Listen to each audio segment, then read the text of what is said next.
ఈరోజు ఆదోనిలో ఒక ప్రముఖ దినపత్రికలో ఆదోని తహసీల్దార్ని ఒక మహిళా నాయకురాలు నేను చెప్పిన విధంగా మాట వినకపోతే తలకాయలు తెగుతాయని బెదిరించడం అనేది వార్తాపత్రికలో వచ్చింది.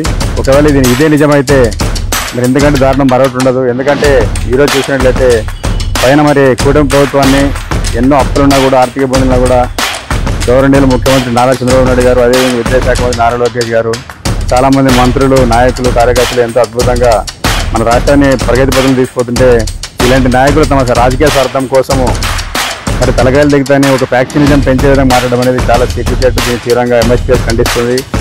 ఇదే నిజమైతే ఖచ్చితంగా ప్రభుత్వం సుమోటోగా విచారణ జరపాలి. ఆ తహసీల్దార్తో స్టేట్మెంట్ తీసుకొని సదరు తలకాయలు తెగుతాయని ఒక ఫ్యాక్షనిస్ట్ ధోరణిలో ఏదైతే మహిళా నాయకురాలు వార్నింగ్ ఇచ్చిందో ఆమెపై చర్య తీసుకునే విధంగా ప్రభుత్వం కృషి చేయాలని ఈ సందర్భంగా ఎంఎస్పీఎస్ తరఫున డిమాండ్ చేస్తున్నాము.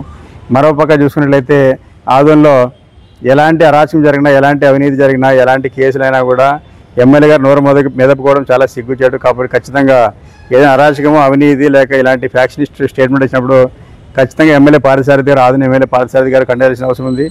లేకపోతే ఆయన మౌనం అర్ధాంగీకారం అని వీటిని ఆయన ప్రోత్సహించడంలో భావించాల్సి వస్తుందని చెప్పి మైనారిటీ హక్కుల పరిరక్షణ సమితి తరఫున ఎమ్మెల్యే గారిని హెచ్చరిస్తున్నాము. ఇదే విధంగా కొనసాగితే ఖచ్చితంగా వీళ్ళకి రాజకీయ సమాధానం తప్పవు. కూటమి ప్రభుత్వము మరి ఇంత కష్టపడి పై స్థాయిలో పనిచేస్తుంటే కింది స్థాయిలో ఇలాంటి నాయకులు తమ స్వలాభం కోసం, ఆర్థిక లాభం కోసం ఇలాంటి ఫ్యాక్షనిజం పెంచే విధంగా మాట్లాడడం అనేది చాలా సిగ్గుచేటు.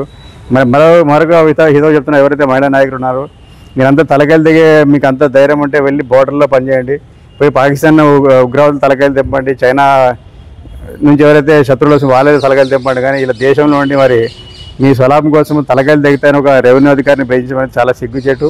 ప్రభుత్వంలో ఉంటూ ప్రభుత్వ అధికారులను భరోసా ఇచ్చే విధంగా ఈ నాయకులు పనిచేయాలి తప్ప ఇలా తలకాయలు తగిలితేనే ఉద్యోగస్తులను బెదిరించడం అనేది చాలా సిగ్గుచేటు. దీన్ని ఖండిస్తున్నాము. ఖచ్చితంగా ప్రభుత్వం దీనిపై దృష్టి పెట్టి ఖచ్చితంగా ఆ మహిళా నాయకురాలపై చర్య తీసుకునే విధంగా ముందుకు పోవాలని, అదేవిధంగా ఆ యొక్క తహసీల్దార్తో ఖచ్చితంగా స్టేట్మెంట్ తీసుకొని ఎవరైతే మహిళా నాయకురాలు బెదిరించారో ఆమెపై చర్య తీసుకునే విధంగా ప్రభుత్వం ముందుకు రావాలని విజ్ఞప్తి చేస్తున్నాము. నా పేరు నూర్ అహ్మద్, ఎంహెచ్పిఎస్ రాష్ట్ర కార్యదర్శి. ధన్యవాదాలు.